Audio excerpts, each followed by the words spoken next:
धूर्त भेड़िया। ब्रह्मारण्य नामक एक वन था। उसमें कर्पूरतिलक नाम का एक बलशाली हाथी रहता था। देह में और शक्ति में सबसे बड़ा होने से वन में उसका बहुत रौब था।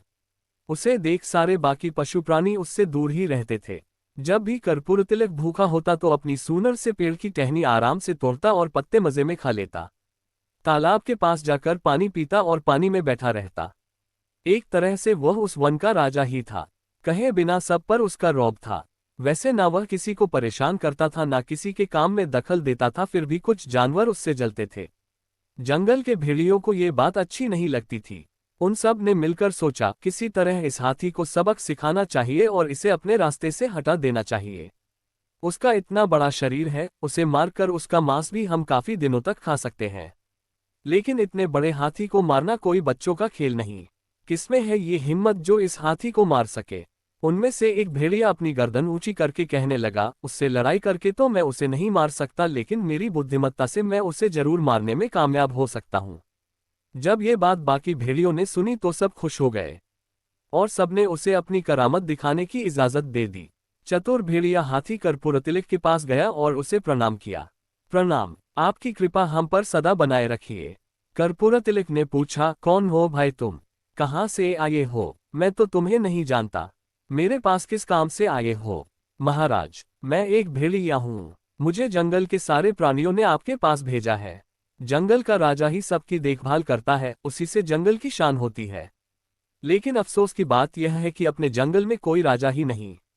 हम सब ने मिलकर सोचा कि आप जैसे बलवान को ही जंगल का राजा बनाना चाहिए। इसलिए राज्याभिषेक का मुहूर्त हमने निकाला है।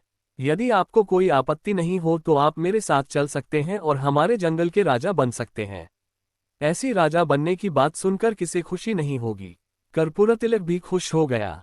अभी थोड़ी देर पहले तो मैं कुछ भी नहीं था और एकदम राजा बन जाऊंगा, ये सोचकर उसने तुरंत हामी भर दी। दोनों चल पड़े। भेड़िया कहने लगा, मुहूर्त का समय नजदीक आ रहा है, जरा जल्दी चलना होगा हमें। भेड़िया जोर जोर से भागने लगा और उसके पीछे कर्पूरतिलक भी जैसे बन पड़े भागने की आशिश में लगा रहा। बीच में एक तालाब आया। उस तालाब में ऊपर ऊपर तो पानी दिखता था, लेकिन नीचे काफी दलदल था। भेड़िया छोटा होने के कारण कूदकर तालाब को पार कर गया और पीछे मुड़कर देखने लगा कि कर्पूरतिलक कहाँ तक पहुंचा है। कर्पूरतिलक अपना भारी शरीर लेकर जैसे ही तालाब में जाने लगा तो दलदल में फंसता ही चला गया। निकल न पाने के कारण में वह भेड़िए को आवाज लगा रहा था, अरे दोस्त, मुझे जरा मदद करोगे? मैं इस दलदल से निकल नहीं पा रहा हूँ। लेकिन भेड़िए का जवाब तो अलग ही आया, अरे मूर्ख हाथी, मुझ जैसे भेड़िए पर तुमने यकीन तो किया, लेकिन अब भुगतो और अपनी मौत की घड़ियां गिनते रहो, मैं तो चला। ये कहकर भेड़िया खुशी से अपने साथियों को ये खुशखबरी देने के लिए दौड़ पड़ा।